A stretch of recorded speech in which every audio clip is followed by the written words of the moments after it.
दोनों की बात कहते हैं और विशेषता से ये बताते हैं कि कर्मयोग है वो ज्ञान योग से भी श्रेष्ठ है।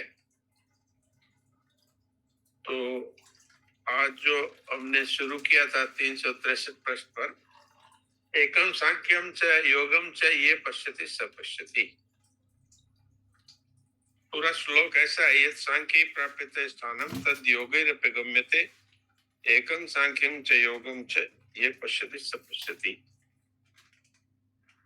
सांख्य योगियों के द्वारा जो तत्व प्राप्त किया जाता है, कर्मियों के द्वारा भी वही तत्व प्राप्त किया जाता है। अतः जो मनुष्य सांख्य योग और कर्मियों को फल रूप से एक देखता है वही ठीक देखता है। ये बात कहने पर भी भगवान विशेषता से कर्मयोग को सांख्य योग से श्रेष्ठ बताते हैं। तो ये बात भगवान के कहने का तात्पर्य ये है कि अर्जुन है वो तो युद्ध छोड़ करके जाना चाहते हैं। तो भगवान विशेषता से ये बात बताते हैं कि भाई ज्ञान योग का साधन है, उसमें मनुष्य विवेक के द्वारा संसार का अभाव करता है, परंतु राग नहीं मिटने के कारण से और उसमें कठिनता होती है। लेकिन कर्मयोगी है वो पहले से ही संसार के पदार्थों से सेवा में लगा करके और बदले में कुछ भी इच्छा न रख करके, बदले में कुछ फल न चाह करके और उस राग को मिटा लेता है। तो उसको अपने आप में ही जो अपना साक्षात आत्म स्वरूप है उसका अनुभव हो जाता है। और ज्ञान योगी है वो विचार के द्वारा संसार का अभाव तो कर लेता है, परंतु पहले से जो प्राणी पदार्थों में राग है, शरीर में जो राग है, उसके रहते हुए उसको उसका अनुभव नहीं होता। बल्कि महाराज जी ने तो यहाँ तक कह दिया कि अगर कर्मियों का आचरण नहीं करेगा तो ज्ञान योग की बातें समझने में भी कठिनता है। प्राप्ति की तो दूर की बात है, सिद्धि की बात तो दूर की बात है।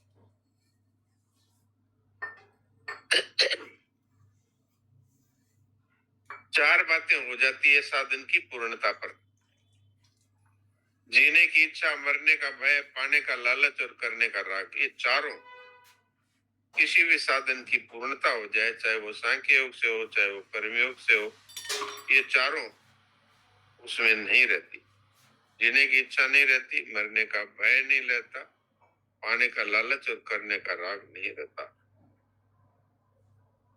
उसका कारण यह है कि चाहे ज्ञान योग से हो चाहे कर्मयोग से हो, जब उसको अनुभव हो जाता है अपने स्वरूप का, तब फिर अब जीने की इच्छा कौन करे, क्योंकि स्वरूप तो अमर है। और मरने का भय हो ही कैसे सकता है कि कभी मरता ही नहीं है अपना स्वरूप। और पाने की इच्छा उसमें होती है जिसमें कोई अभाव होता है, और अपना स्वरूप है वो पूर्णमद पूर्णमिदम ऐसा है, पूर्णता है, तो उसमें कभी अभाव हो ही नहीं सकता। तो इच्छा कैसे उत्पन्न होगी? तो पाने की इच्छा नहीं रहती। और कुछ करके और फिर सिद्धि प्राप्त होगी, इस तरह का भाव स्वरूप की सिद्धि होने पर नहीं होता। क्योंकि करने से तो संसार के पदार्थ, संसार की प्राप्ति हो सकती है, और यहाँ पर अपने लिए कुछ भी करने का भाव नहीं रह सकता। तो इसलिए चारों चीजों का अगर ज्ञान योग, कर्म योग, किसी भी साधन से यदि पूर्णता हो गई तो जीने की इच्छा, मरने का भय, पाने का लालच और करने का राग, ये चारों सर्वथा मिट जाते हैं। फिर भगवान छठे श्लोक में सांख्यों की अपेक्षा कर्मियों को श्रेष्ठ बताते हैं। उसको दूसरी तरह से बात कहते हैं, जो अभी थोड़ी बहुत आपकी सेवा में रखी गई। संन्यासस्तु महाभाव दुखम आप तुम अयोगता। परंतु हे महाभाव, कर्मियों के बिना सांख्य योग सिद्ध होना कठिन है, और कर्मियों की है वो उसको शीघ्र ही प्राप्त कर लेता है उस ब्रह्म को। योग युक्तो निर्ब्रह्म न चिरणादि गच्छति। पहले भी ये बात चौथे अध्याय के 38वें श्लोक में भगवान कह कर आए हैं, तत्स्वयं योग संसिद्ध काले नात्म निबिंदति, कि कर्मयोग का सिद्ध होना तो उसके तत्व ज्ञान की प्राप्ति अवश्य होती है और तत्काल होती है। तो इसमें न तो कठिनाई है न विलंब है। और ये बात यहाँ दोबारा से महाराज जी ने कही है कि देहधारी मनुष्य है, संपूर्ण कर्मों का त्याग नहीं कर सकता, क्योंकि देहाभिमान है, तो उसके द्वारा जो भी क्रियाएं हो रही है उसका वो अपने आप को कर्ता मानता है, तो कर्ता मानता है तो फिर उसका भोक्ता भी बनता है। इसलिए दूसरों का हित कैसे हो इस प्रकार और बदले में कुछ भी चाहने की भावना नहीं होने से कर्मयोगी में राग का सर्वथा अभाव हो जाता है, और राग का सर्वथा अभाव होने पर स्वतः सिद्ध परमात्मा तत्व की अनुभूति हो जाती है।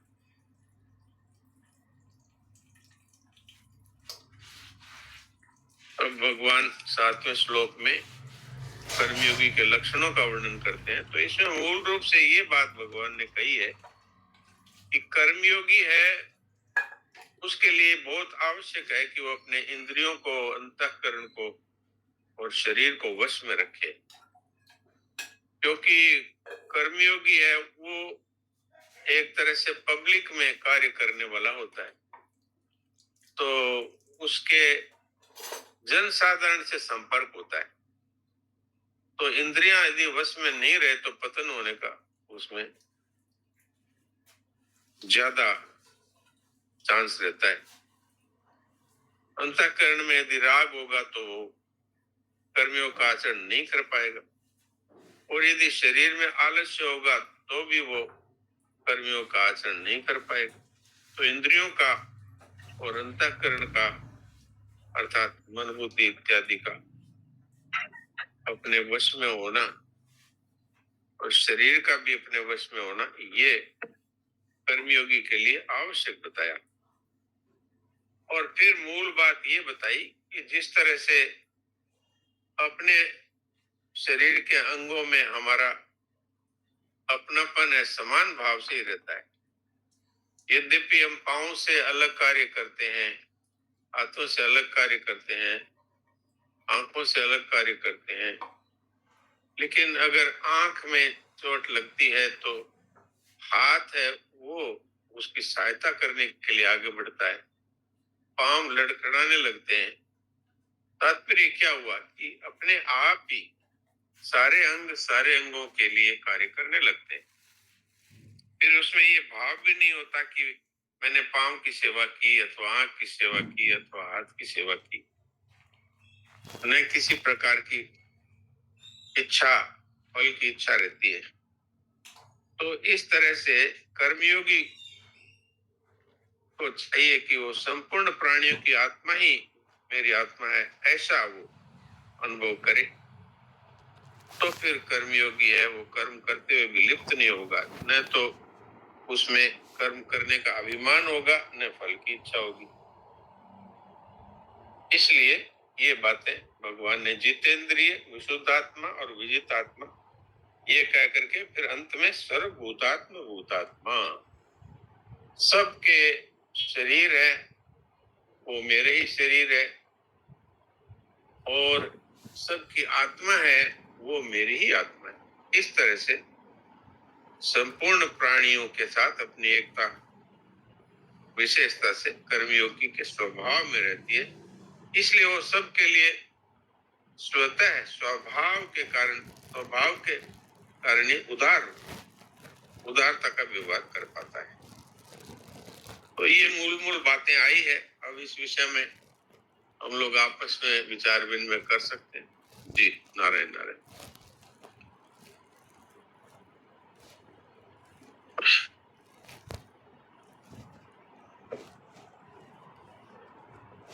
अच्छा, प्रणाम। प्रणाम जी। डॉक्टर साहब, यूजुअली अपने देखते हैं लाइफ में दम को बोलते हैं शक्ति कितनी, चलो दो दो हाथ हो जाए तेरे में कितना दम है। और यहाँ गीता में, जैसे गीता जी में ये कहा गया कि इंद्रियों को वश में करना दम है। ये चेहरा हाँ, ये संस्कृत का चमत्कार है। संस्कृत में दम का अर्थ है दमन करना, और वैसे भी अगर आप हिंदी में भी सोचे तो मैं तेरे को देख लूंगा, देखो तेरे में कितना दम है, अर्थात मैं तेरा दमन कर सकता हूँ। एक तरह से बात लगभग वैसी ही है जी। ठीक है। डॉक्टर साहब, दूसरा मेरे को ये बोलना था कि जैसे कोई पदार्थ को महत्व देना या उस पदार्थ की आवश्यकता है, बहुत आवश्यक है, तो महत्व देना तो है ना, आवश्यकता है और महत्व देना एक ही बात होगा। देखिए, आवश्यकता और महत्व इसमें थोड़ा फर्क है। जैसे मेरा पेट खाली हो गया तो अब इसको भरने की आवश्यकता है, चाहे मैं रोटी से भर लूं या किसी जो मेरे को खिचड़ी मिली उसी से भर लूं। और महत्व की बात ये होती है कि भाई मेरे को तो अब हलवा मिलना चाहिए, अब ये मिलना चाहिए, अब ये चटनी होनी चाहिए, अब ये इस तरह की भोजन सामग्री होनी चाहिए। तो ये उसके प्रति राग को दर्शाता है। महत्व है वो राग को दर्शाता है, और आवश्यकता है वो सिर्फ खड्डा भरने के लिए, अभी खड्डा है तो इसको भर दो। ये थोड़ा फर्क है जी। ठीक है डॉक्टर साहब। उसमें भोग है और उसमें निर्वाह मात्र है, दोनों में ये फर्क है जी। नारायण नारायण। प्रणाम डॉक्टर साहब। प्रणाम डॉक्टर साहब, श्रेष्ठ कार्य करते हुए मनुष्य अपनी स्थिति से क्यों गिर जाता है जी? जैसे मान लो वो श्रेष्ठ कार्य कर रहा है, समाज में श्रेष्ठ कार्य कर रहा है, और जैसे उसकी वाहवाही होने लग गई चारों तरफ, और फिर अचानक देखते हैं कुछ वर्षों बाद वो स्थिति से गिर जाता है, ऐसा कारण क्या होता है? वो अगर उसका स्थिति जैसी स्थिति थी उससे नीचे गिर गया, इसका तात्पर्य यही है कि वो वाहवाही से अपने आप को श्रेष्ठ मानने लगा, और उसमें जो कर्मयोग की जो मूल बात है वो नहीं रही। कर्मयोग की मूल बात है कि जो कुछ भी हमने किया है वो संसार की ही वस्तु, संसार की ही शक्ति, उसके द्वारा ही किया गया है, इसलिए उसका फल चाहने का हमको अधिकार नहीं है। और हमारे ऊपर जो ऋण था संसार का वो भी हम पूरा नहीं उतार पाते, क्योंकि सब कुछ दे देने के बाद भी ब्याज तो बाकी रहता है। तो क्या मनुष्य जिसके हृदय में मान बढ़ाई की इच्छा रहती है वो फिर ऊंची साधन की स्थिति होते हुए भी उसका पतन हो सकता है जी। उसमें क्या था, जैसे कुछ व्यक्ति मिलके एक अच्छी संस्था चला रहे हैं, और संस्था में जैसे मान लो 15-20 सदस्यों ने मिलके वो संस्था को बहुत ऊंची लेवल पर सेवा भाव से कर दिया, फिर बाकी सदस्य पीछे हट गए और 2-3 सदस्य रह गए उसमें जी। तो पीछे हटने का कारण उनकी कमी मानने या 2-3 रह गए उनके गुण माने, कैसा मानना चाहिए उसमें? नहीं, पीछे हट गए तो वो सहयोग की कमी हो गई, लेकिन उनके उद्देश्य का तो पतन नहीं हुआ। जो 3-4 व्यक्ति हैं वो तो अपना पूरा सहयोग कर ही रहे हैं, पर हर एक में संगठन में शक्ति होती है। तो अब वो जिस स्थिति में कार्य हो रहा था और जिस मात्रा में हो रहा था उस मात्रा में नहीं होगा, लेकिन अगर भावना है 3-4 लोगों में भी तो वो अपनी शक्ति के अनुसार लोगों की सेवा करेंगे। उनमें जो 3-4 रह गए और वो सात्विक प्रवृत्ति के, उनका दिल तो टूटता ही है इस बात से जी। नहीं, दिल तो तभी टूटेगा जब हम ये चाहते हैं कि हम चाहते थे वैसा होना चाहिए, तो ये भी एक कामना है ना कि मैं चाहूं जैसा हो। तो वो तो अपने हाथ में नहीं, अपने हाथ में तो कर्मण्यवाधिकारस्ते मां फलेषु कदाचन। अपने अपने अपने ऊपर जिम्मेवारी भी उतनी है जितनी हमारी सामर्थ्य है।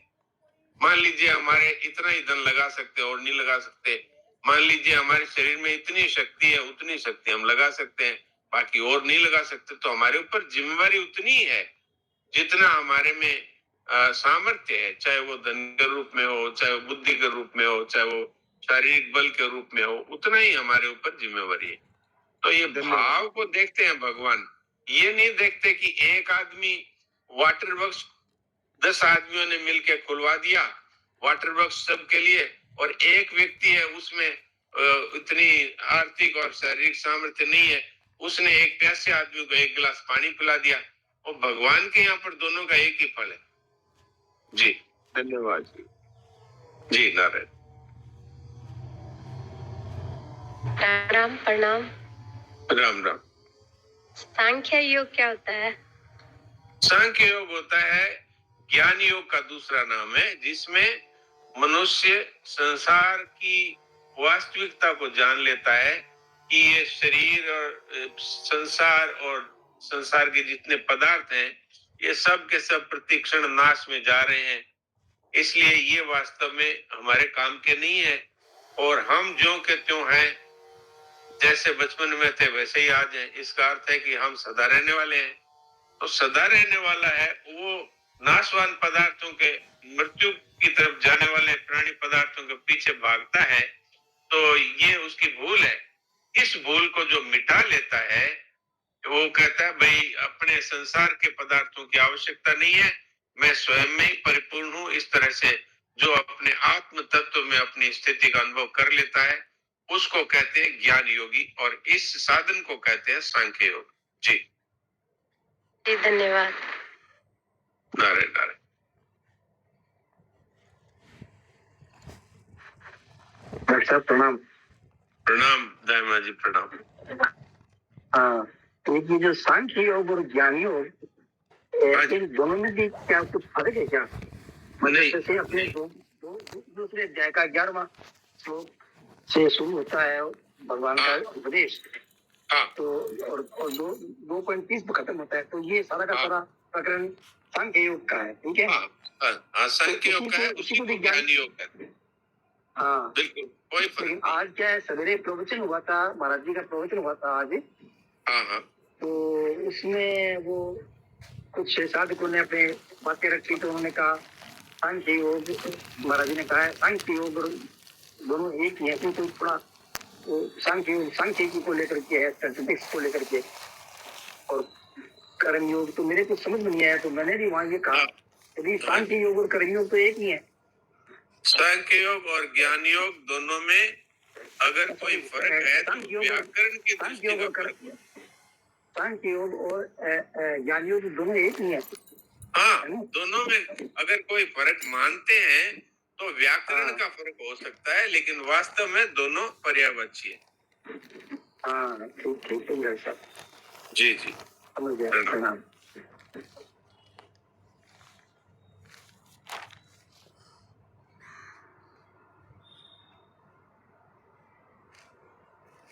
हाँ जी, और किसी ने कोई बात पूछनी हो, नहीं समझ में आई तो वैसे जो पढ़ा है तो बात शंका रहेगी और पूछ। हाँ जी दिनेश जी।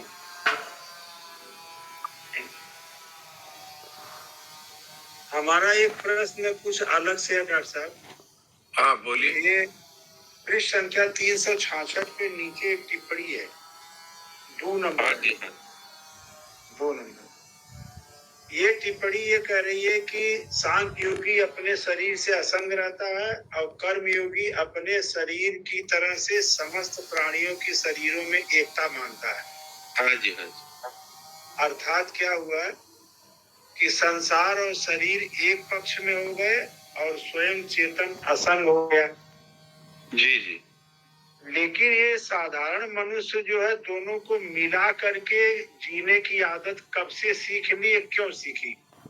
कि संसार से अपने शरीर को अलग कर लेता है और भगवान से अपने चेतन स्वरूप को अलग करके दोनों को मिला के जीना चाहता है। ये बेईमानी क्यों किया है? हाँ, ये क्यों किया, मतलब ये अज्ञान क्यों हुआ ऐसा?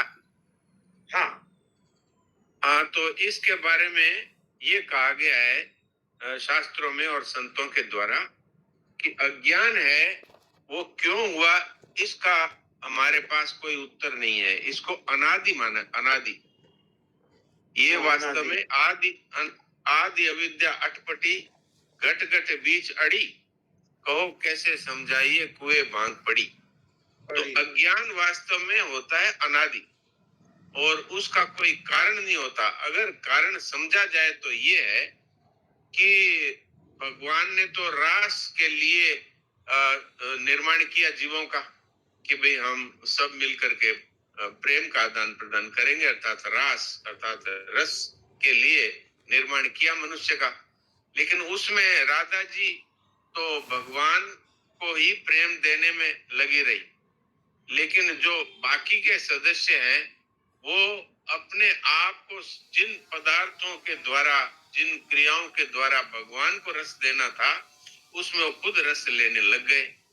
अब ये आप कहेंगे कि क्यों लेने लग गए, कि रास में और खेल में स्वतंत्रता देनी पड़ती है ना खिलाड़ियों को।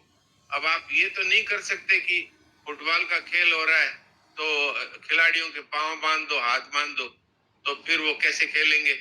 इसलिए स्वाधीनता दी जीवों को। तो जिन जीवों ने भगवान की तरफ ही अपना मुख रखा और उन्हीं को प्रेम देने में लगे रहे, वो तो राधा जी और सखियां, उनका रास तो आज भी चल रहा है। और जो जीव स्वाधीनता का दुरुपयोग करके जो खेल के जो सामान थे उन्हीं में रस लेने लगे, क्रियाओं में रस लेने लगे, अर्थात फुटबॉल को लेके अपने घर भाग गए तो खेल खत्म हो गया उनके लिए। बाकी रास तो अभी भी चल रहा है भगवान का। जी, तात्पर्य ये हो गया कि दी हुई स्वतंत्रता का दुरुपयोग किया जी ने। दुरुपयोग, हाँ दुरुपयोग किया। ओ जी, ठीक है, प्रणाम। राम राम। हाँ जी, राम राम। ये कई जगह विद्वानों के सामने और सामने भी हुआ तो जीव जो पूर्ण है उसका स्वरूप सच्चित आनंद स्वरूप है। हाँ जी। तो ये छोटी मोटी सुख की लाते पदार्थों में, व्यक्तियों में सुख लेने क्यों लगे। तो इसका उत्तर एक दिन आचार्य जी ने बहुत बढ़िया बताया। अच्छा, बताइए। उनका उत्तर ये था कि जब हमको मालूम है इस बात का कि हमारा स्वरूप आनंद चेतन ज्ञान स्वरूप है, तो अपने आप से पूछिए कि हम ये तुच्छ पदार्थों में क्यों लग गए, तो आपको उत्तर मिल जाएगा। जब मान लीजिए मैं मेरे पे ही कहता हूँ कि मैंने ये सीख लिया या समझ लिया कि ये मेरा स्वरूप आनंद स्वरूप है, सच्चिदानंद स्वरूप है, पूर्ण है, तब मैं अब अगर पदार्थों में, ये तुच्छ पदार्थों में, व्यक्तियों में, रुपयों में राग करता हूँ, इनसे सुख लेता हूँ, तो फिर ये मेरी गलती हुई। इसका उत्तर यही है कि स्वयं में जाके इसको उत्तर जी ने ये बात बताई। हाँ, ये तो उपाय बताया ना।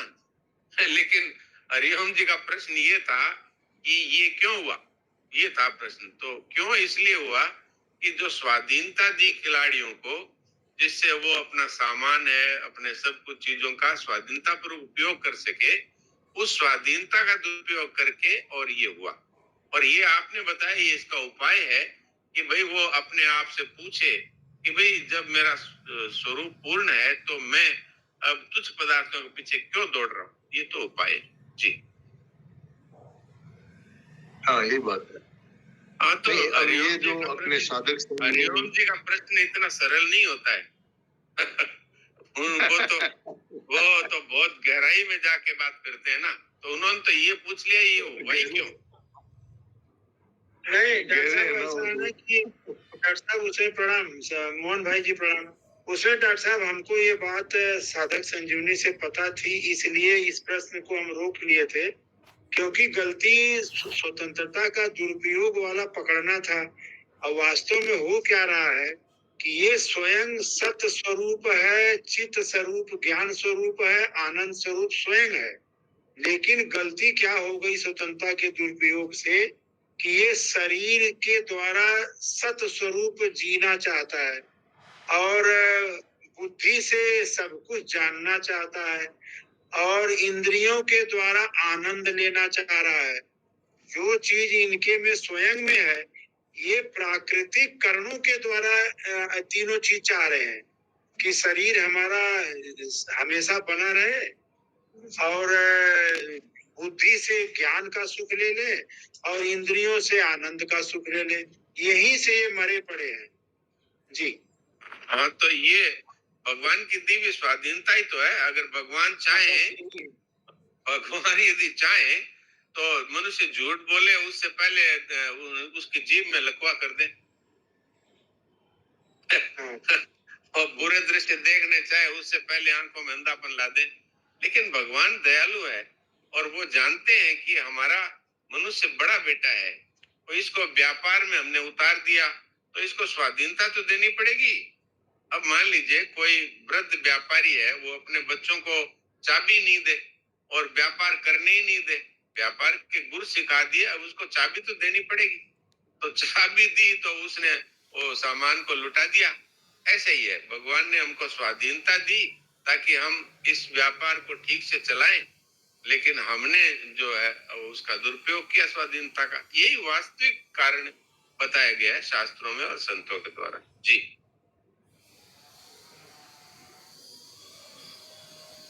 हाँ सुरेश जी, अब क्या किया जाए? राम राम राम। हाँ राम राम।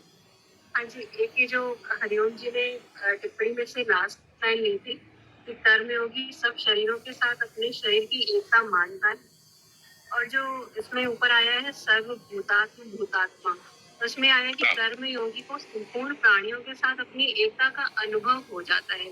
तो ये मान्यता में और अनुभव में इसमें फर्क है क्या? हाँ, पहले मान्यता होती है फिर अनुभव हो जाता है। जी, तो ये अनुभव, जैसे एक बार ना ऐसे सुना था दृष्टांत रामकृष्ण परमहंस का, कि वो एक ऐसे नदी में मतलब ऐसे नाव से जा रहे थे पार करते हुए, तो दूसरे किनारे पे एक व्यक्ति को कोई बहुत पीठ पे कोड़े मार रहा था, और उनको ऐसा मतलब उनके कहा कि पीठ पे निशान पड़ गए थे। तो लगता है ये मतलब कितनी पराकाष्ठा है कि ऐसा भी होता है कि उनको पीठ पे निशान पड़ गए। अतिशयोक्ति में ये वर्णन किया जाता है इस तरीके से। ये संत महात्माओं का एक प्रभाव है जो वो लोगों को शिक्षा देने के लिए बताते हैं। ये उनकी एक प्रकार से योग शक्ति है। जी जी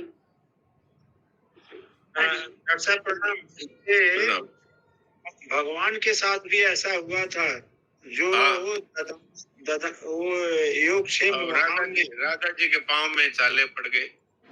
हाँ, तो वह कैसे पड़ गए? रुक्मिणी जी ने पूछा तो कहा कि किसी ने राधा को गर्म दूध पिला दिया और इसलिए, किसी ने मेरे को गर्म दूध पिला दिया इसलिए राधा के छाले पड़ गए, या फिर वैसी वर्षा।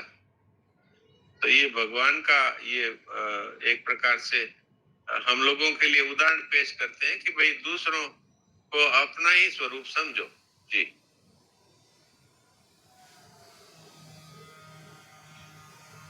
हाँ सुरेश जी। हाँ जी, राम राम डॉक्टर साहब। तो भजन समय हो गया। तो भजन तो अभी